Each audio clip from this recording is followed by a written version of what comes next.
if you decide you're going to do something entrepreneurial, you want it to be something that is different enough that people will take notice, but not so different that it's so outlandish and so out there that no one will pay any attention.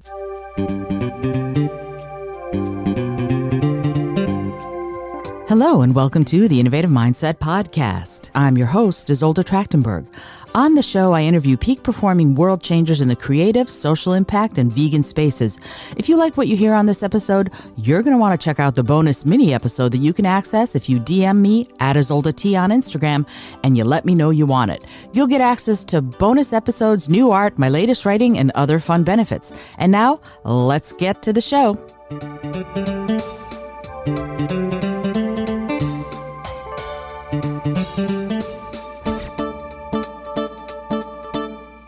Hey there, this is Isolde Trachtenberg for the Innovative Mindset Podcast. I am walking and talking today. So, the question that I want to ponder and I want to talk to you about is, why are creativity and innovation important in entrepreneurship? Isn't that a great question? Why are they important? What is important about being innovative and creative if you're an entrepreneur? Well, first of all, why are you an entrepreneur? What is it about being an entrepreneur, starting your own thing, doing your own thing that is exciting to you? In one way you can look at it is, hey, being an entrepreneur means you are deciding, or you have decided, to take on the mantle of solving people's problems in a way that hasn't been done before. Because, quite frankly, most things have already been done, right? And there are usually companies that are pretty successful already doing them. So why would you want to be an entrepreneur? You want to be an entrepreneur because you have your own unique way, your own innovative way of doing the thing that you're trying to do. You're not just going, oh, I'm going to try and sell veggie burgers because there are lots and lots of brands of veggie burgers out there. That's not helpful. If you want to do the first veggie burger that's going to turn your blue eyes brown or something like that, well, hey, what a great innovation. And I'm being a little facetious here, but it's an important thing to think about. Like, if you decide you're going to do something entrepreneurial, you want it to be something that is different enough that people will take notice, but not so different that it's so outlandish and so out there that no one will pay any attention, right? As entrepreneurs, we stand on the shoulders of giants, but we want to do things in an innovative and creative way. So that whole notion of being creative, of being innovative, is a way to set yourself apart from those who've come before you, right? You're not inventing the veggie burger or the vegan burger. Instead, you're finding a cool new way to make it, a cool new way to sell it, a cool new way to position it. Those cool new ways are all innovations, right? They're all, hey, there's a problem. People are getting tired of the same old veggie burger that tastes the same old way. So we're going to do something that's going to approximate meat more, let's say.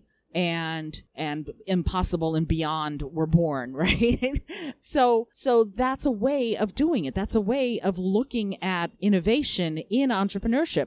That if you're going to begin something, you're going to want to do it differently than it's been done before. Creativity comes in a slightly different way. Creativity lets you think outside the box, right? You're not just solving a problem. You're freeing yourself up to brainstorm. You're freeing yourself up to imagine, to ask that famous question, what if? What if I were to X? That is a notion that we all have to think about as creatives. And as innovators, you think about that. You think about how you're going to solve things. You think about how you're going to envision things, how you're going to imagine things. And then you apply that to your business, to your entrepreneurial journey. And I hate that phrase, entrepreneurial journey, because I think it's not as much a journey as it is a process, right? Because sometimes you're standing completely still. It might be a journey. You might think it's a journey, but really it's a process where you're waiting and you're waiting and you're waiting, and you can make little maneuvers, but really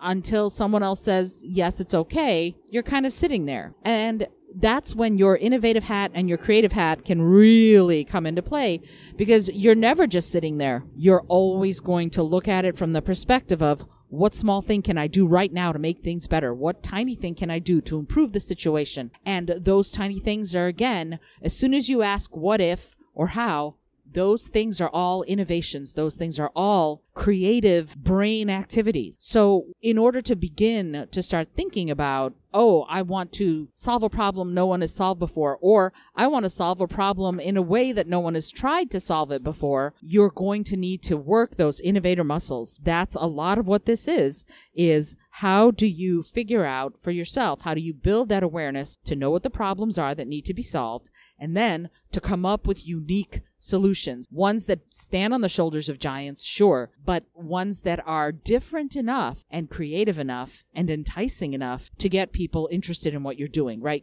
That's a part of this whole thing that we don't really talk about, is that, yeah, if you're innovating, that's phenomenal. If you're creating, that's phenomenal. The other part of this that we have to think about is your innovation needs to be something that is creative, something that is enticing, something that is going to move the needle for you so that you can get out your expression out there. Whatever that is, whatever your unique solution is to the problem you've decided to solve, that happens only if you put on your entrepreneurial hat, but that hat has to have a little creative flower on it or something, and another flower with innovation. Both of those have to be present in order for you to really succeed as an entrepreneur, because you're not just doing the same old thing. That's not going to work, because there are already companies doing the same old thing, and the only way entrepreneurs are successful are if they stand on the shoulders of giants and build on what other people have done in that unique, creative, and innovative way. Alrighty, I hope you've enjoyed today's episode. This is Isolde Trachtenberg for the Innovative Mindset Podcast. Still walking and talking, short little episodes, but I wanted you to have this because I think it's an important aspect of who we are and what we do. If you're an entrepreneur, whether you're a creative entrepreneur as far as I'm an artist or I'm a designer, or you're an entrepreneur who's doing a new way to teach math better, you're still going to need to be creative and innovative in how you do what you do, or people are going to go, well, I trust this other company more because they've been doing it longer. So you have to be innovative and different enough to entice them away from the same old, and be exciting and creative enough to make them go, oh, I want to do this too. Alrighty. Until next time, this is Isolde Trachtenberg for the Innovative Mindset Podcast, reminding you to be bold, be creative, and most of all, be kind.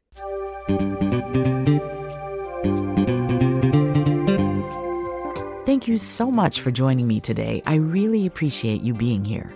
Please subscribe to the podcast if you're new, and it would mean the world to me if you told a friend about it.